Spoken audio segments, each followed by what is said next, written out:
जननमृतियुतानां सेवया देवतानां न भवति सुखलेशः संशयो नास्ति तत्र अजनिम् अमृतरूपं साम्बं ईशं भजन्ते ఏహ పరమసౌఖ్యం తే ధన్యా లభంతే.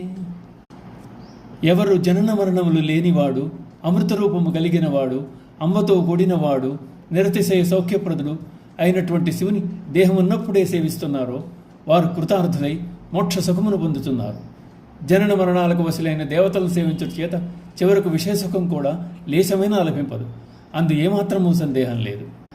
శివుడు తప్ప అన్య దేవతల వలన సుఖం లేదని, అంబతో కూడిన ఈశ్వరుని సేవించుట చేత సౌఖ్యం లభించగలదని చెప్తున్నారు. పిపీలికాది బ్రహ్మ పర్యంతం అందరూ కాలానికి బద్ధులే. ఈ కోవలోకి ఇతర దేవతలు కూడా వస్తారు. ఇంద్రాది దేవతలు, దిక్పాలకులు, చతుర్ముఖ బ్రహ్మ సైతంగా అందరూ కాలవశులే. ప్రళయ సమయంలో అందరూ కాలగర్భంలో కలిసిపోవలసిన వారే. అలాంటి వారిని ఆశ్రయించి లాభం లేదు. వారు విషయసుఖములు ఇవ్వగలిగేవారు కూడా కాదు. ఇందు ఇసుమంత సందేహం కూడా లేదు. జీవులకు కావలసిన శాశ్వతానందాన్ని అనగా మోక్షాన్ని ఇవ్వగలిగిన వాడు సదాశివుడు ఒక్కడే. పరమశివునకు జనన మరణాలు లేవు. అతడే ఆది, అతడే అనాదిగా కీర్తించబడినవాడు. సృష్టి స్థితి లయకారకుడు. విశ్వాన్ని తన కుక్షిలో భద్రంగా దాచి సృష్టి చేయవలసి వచ్చినప్పుడు సూర్య చంద్ర గ్రహ నక్షత్రాలలో యథాస్థానంలో తీసి ఉంచగలిగినవాడు. సృష్టించేది అతడే, స్థితికర్త లయకారకుడు అతడే. సృష్టి స్థితి లయ అనేక త్రికార్యములకు సాక్షీభూతుడుగా నిలిచేవాడు ఈశ్వరుడే. సదాశివునకు జననం అనేది లేదు. తల్లిదండ్రులే లేనివాడు లోకాలకు తండ్రి అయ్యాడు.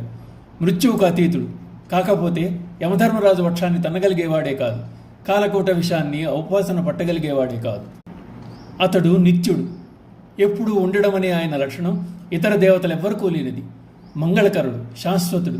అతడు అనుగ్రహించేది శాశ్వతానందం. అట్టి పరమాత్మను వదిలి ఇతరులను ఆశ్రయించినందువల్ల ఫలమేమి అంటున్నారు శంకరాచార్యుల వారు. ఓం నమః శివాయ.